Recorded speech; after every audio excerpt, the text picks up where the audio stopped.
Hi, I'm Jennet Ingle, the 5-Minute Reedmaker. This week, actually, I'm not thinking about reeds, I'm thinking about long tones.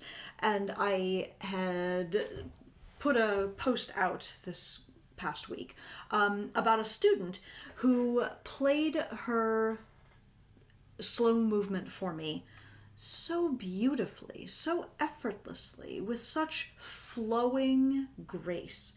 And I complimented her, and she said, "Well, but this is easy because it's a slow movement, it's just really a glorified long tone."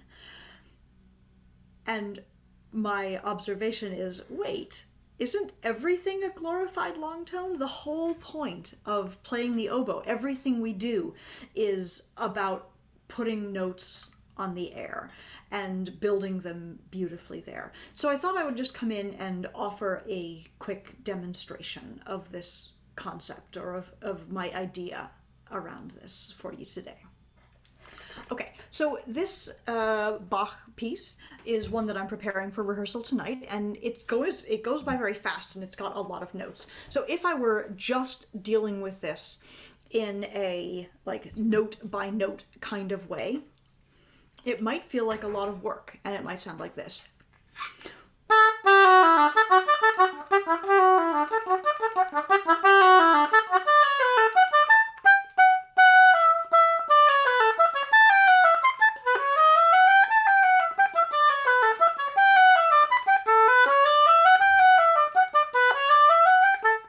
So that's me really just trying to think note by note by note and to stay really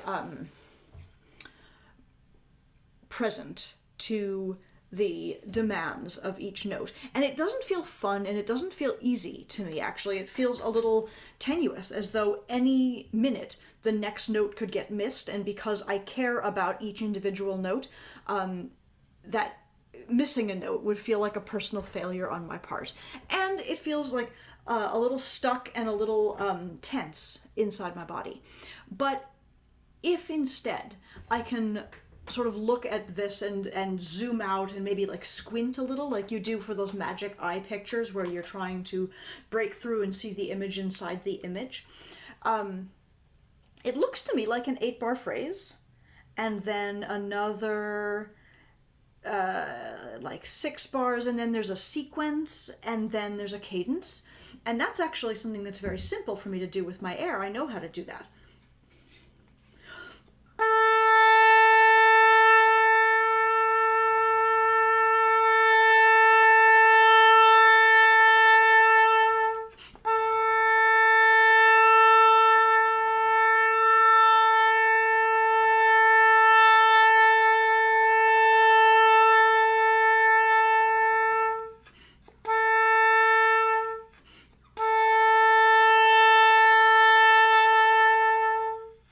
And all I'm doing is sort of looking through the piece, watching it go by with my eyes as I think about what my air is going to actually do and where it's going to lift.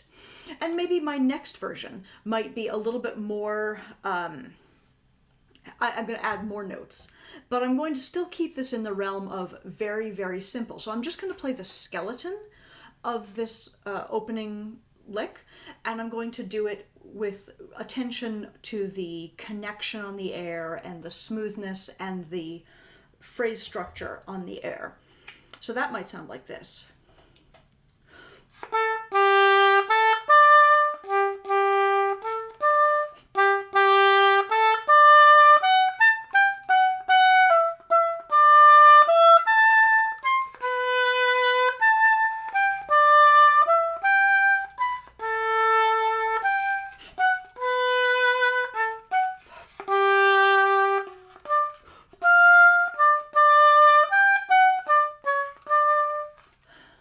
See how pretty that is, actually? I quite like that. And that's the simplicity at the heart of what Bach is saying with all of these notes. Now that I've got my air sort of organized and I've got my phrase structure organized, it's very easy to lay the notes and the articulations on top of that air. That's really no problem. And I hope you'll hear how much easier this sounds and feels than the first original version that I played.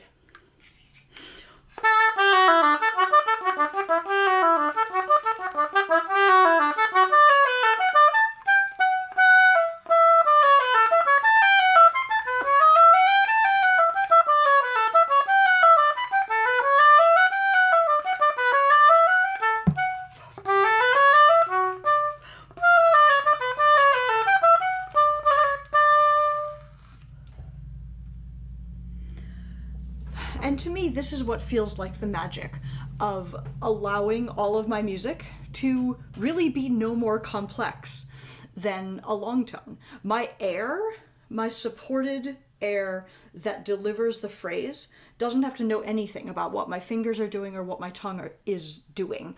Those are separate systems. They don't have to interrelate, they don't have to get tangled, they don't have to get complicated. And I love long tones. Thank you so much for watching. This has been, I guess, a 5-minute Reedmaker lesson, maybe just sort of an oboist's lesson. But you can follow these short videos here on YouTube. You can subscribe if you wish. I hope you will. And you can reach out to me from my website, jennetingle.com. If you have questions about anything I talk about, if you have questions that might be explored in another short video at some point, or if you wanted to buy Reeds Arcane, you could find me there at jennetingle.com. Thank you so much for watching. Have a great day.